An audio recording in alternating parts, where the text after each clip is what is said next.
Kilometre माननीय मुख्यमंत्री महोदय, जैसा कि हम रोज कहते हैं कि दौड़ेंगे हम, दौड़ेंगे आप, दौड़ेंगे झारखंड के निमित्त। दौड़ेंगे हम मतलब यानी दौड़ेंगे आप मतलब हेमंत सरकार, और दौड़ेगा झारखंड मतलब झारखंड हमारा प्रगति के मार्ग पर दौड़ेगा, समृद्धि के मार्ग पर दौड़ेगा, उत्थान के मार्ग पर दौड़ेगा, विकास के मार्ग पर दौड़ेगा। इसी बात को बताने के लिए मैं रोज के रोज 21 किलोमीटर की दूरी को तय करता हूँ, अपने पैरों को दर्द देता हूँ, पीड़ा सहता हूँ और अपनी पीड़ा को व्यथा प्रकट करने का काम करता हूँ। माननीय मुख्यमंत्री महोदय, ये आप हमारी खतियानी व्यथा को समझने का काम करें और खतियान के आधार पर स्थानीय नीति और नियोजन नीति को निर्धारित करें, ताकि हमारे यहाँ के युवक युवतियों को, हमारे यहाँ के छात्र छात्राओं को नौकरी मिल सके, रोजगार मिल सके, मान और सम्मान से जीने का हक मिल सके। अब रोज 21 किलोमीटर दौड़ते हैं, आज कोडरमा विधानसभा पहुंचे हैं, तो जो आप खतियानी आधारित स्थानीय नीति नियोजन नीति की बात कर रहे हैं, तो सरकार ने भी इसके लिए पहल की, लेकिन राज्यपाल ने उसे लौटा दिया। हाँ सर, ये जो आपने कहा कि सरकार ने पहल की, सरकार ने सिर्फ और सिर्फ गुमराह करने का काम किया है, पहल नहीं किया है। अगर सरकार को चिंता तनिक भी होती तो वो बेहतर प्रारूप बनाकर हमारे बीच में रखते। मैं जिस तरीके से रोज के रोज कहता हूं कि माननीय मुख्यमंत्री महोदय, यदि आपको खतियानी की चिंता है तो खतियान आधारित स्थान नीति और नियोजन नीति का बेहतर प्रारूप लाया जाना चाहिए था, जो कि हमारे यहाँ के चीफ जस्टिस ऑफ इंडिया जो रिटायर कर जाते हैं उसके मार्फत बनाई जानी चाहिए थी। अगर वैसी नीति चीफ जस्टिस ऑफ इंडिया के द्वारा बनता तो निसंदेह न ये मामला कोर्ट में जाता, न ही राज्यपाल की इतनी हिम्मत होती कि वो उस पर त्रुटियां ढूंढता। तो ये सारी चीजें होनी चाहिए थी। ये तो चाहते ही नहीं है कि हमारे यहाँ पर खतियान आधारित स्थान नीति और नियोजन नीति बने, इसीलिए इन्होंने तमाम त्रुटियों को भरने का काम किया, ताकि हमारे कोर्ट वाले भी उसे निरस्त कर दें और फिर राज्यपाल भी निरस्त कर दें। तो इस बात को आखिर क्यों नहीं समझते हैं आप मीडिया बंधु? मैं आपको बोलना चाहता हूं कि आप ऐसे प्रश्नों को ना लाएं ताकि हमारे यहाँ के खतियानी लोग गुमराह हो जाएं। हाई कोर्ट से आपको बड़ी राहत मिली है, आने वाले विधानसभा में आप कैसे चुनौती दे पाएंगे दिल्ली विधानसभा? हमेशा ही चुनौती देते हैं सर, हाई कोर्ट दे अथवा ना दे। मैं जब चुनाव नहीं लड़ रहा था उस वक्त भी सरकार और सरकार की गलत नीतियों को चुनौती दे रहा था, और आज जब हमें हाई कोर्ट ने राहत देने का काम किया है, निश्चित तौर पर थोड़ी सी मजबूती और हमें मिलेगी। आने वाले दिनों में और बेहतर तरीके से मजबूती के साथ आपकी आवाज को, झारखंड की आवाज को, खतियानी की आवाज को सदन में बुलंद करने का काम करूंगा। हम चाहते हैं कि ईश्वर हमें ऐसी शक्ति दे, ऊपर वाला हमें ऐसे ही बूस्टअप करे, ताकि खतियानी एक एक खतियानियों के लिए बेहतर नीतियां बनाई जा सके। उसके लिए मैं प्रयास कर सकता हूं। भैया जिंदाबाद, भैया जिंदाबाद, जिंदाबाद, जिंदाबाद के समर्थन में थे वही लोग आज 60-40 का विरोध कर रहे हैं, इस पे क्या कहेंगे? ये 85 वाली नीति ही गलत थी, और ये जो 60-40 वाली और 85 वाली विरोध और ये कुछ नहीं है, इनका हमेशा ही समर्थन रहा है।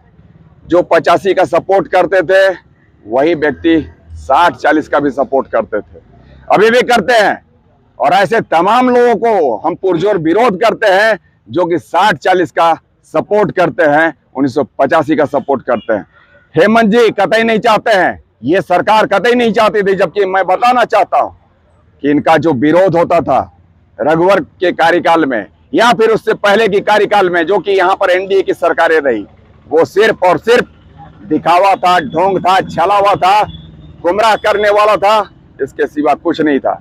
अगर ऐसी होती, बेहतर मंशा होती हेमंत जी की, तो पहले बेहतर नीति बनती, खतियान के आधार पर स्थानीय नीति और नियोजन नीति का निर्धारण होता, उसके बाद में ही किसी भी नियुक्ति में ये आगे बढ़ते। जो आप बात कर रहे हैं वही बात तो मुख्यमंत्री हेमंत सोरेन भी कर रहे हैं, ऐसा क्या हुआ कि आखिर कर नहीं रहे सर? मैं बार बार आपको कह रहा हूँ, आप तो कम से कम इन सारी चीजों को समझे। मैं बार बार आपसे, अभी मैं 3 बार आपको कहा कि हेमंत सरकार गुमराह करने की कोशिश कर रही है हमारे यहाँ के खतियानियों को, हमारे यहाँ के झारखंडियों को। उनकी मंशा स्पष्ट नहीं है, साफ नहीं है, गलत मानसिकता पालकर वो आगे बढ़ रहे हैं, हमारे यहाँ के लोगों को गुमराह करने का, दिग्भ्रमित करने का काम कर रहे हैं, हमारे यहाँ के टैलेंट को कुचलने का काम कर रहे हैं। खतियानी को गर्त के रास्ते में ले जाने पर विवश कर रहे हैं। अगर ऐसी बातें नहीं होती तो 8 लाख, 10 लाख, 15 लाख जो हमारे यहाँ पर प्रवासी मजदूर भाई हैं, जो कि हमेशा पलायन कर जाते हैं, ये आवश्यकता नहीं पड़ती आज इन 3-4 वर्षों में। इनके लिए बेहतर पॉलिसियों का निर्धारण होता, बेहतर विस्थापन नीति बनती, बेहतर उद्योग नीति बनती, बेहतर कृषि नीति बनती, बेहतर खेल नीति बनती। हम आपसे जानना चाहते हैं महोदय, कि अब तक इस हेमंत सरकार के द्वारा कौन सी नीति बनाई गई है? एक भी नीति नहीं बनाई गई है। फिर हेमंत सरकार की तुलना क्यों करते हैं कि आप जो बात करते हैं वही हेमंत जी करते हैं? हेमंत जी कुछ नहीं करते हैं, कि कुछ चाहते हैं खतियानी के सपोर्ट में, खतियानी के लिए, झारखंड के लिए नहीं, झारखंडी के लिए। आपकी पार्टी का विस्तार कहाँ तक हो पाया? अभी सर पार्टी ही नहीं बनी तो विस्तार कहाँ होगा, लेकिन हाँ पार्टी का नाम जरूर हुआ है। जब पार्टी बन जाएगी तो निश्चित तौर पर सर विस्तार भी होगा, और ये पार्टी के एक सदस्य आने वाले दिनों में सदन में भी दिखेंगे, और यहाँ पर जो गलत नीतियां लाने वाले, चाहे एनडीए की हो या फिर यूपीए महागठबंधन की हो, तमाम ऐसे नेतागणों को, चाहे वो सांसद हो, विधायक हो, मंत्री हो, एक एक लोगों को शिकस्त देने का काम करेगी खतियानी झारखंडी पार्टी। आज कोडरमा विधानसभा पहुंचे हैं, तो क्या मैसेज देना चाहेंगे कोडरमा विधानसभा के लोगों को? कोडरमा विधानसभा के तमाम युवकों को और युवतियों को, छात्राओं को और छात्रों को मैं यही कहूंगा कि आपने आज का एक दिन का समय दिया है, मैं आपका ऋणी हूं। आप रोज के रोज पढ़ाई करें, मैं रोज के रोज आपके भविष्य की खातिर, आपकी बेहतरी की खातिर, झारखंड की बेहतरी की खातिर रोज के रोज लड़ाई करने का काम करूंगा, चाहे वो विधायक हो, मंत्री हो, सांसद हो या फिर मुख्यमंत्री क्यों नहीं हो।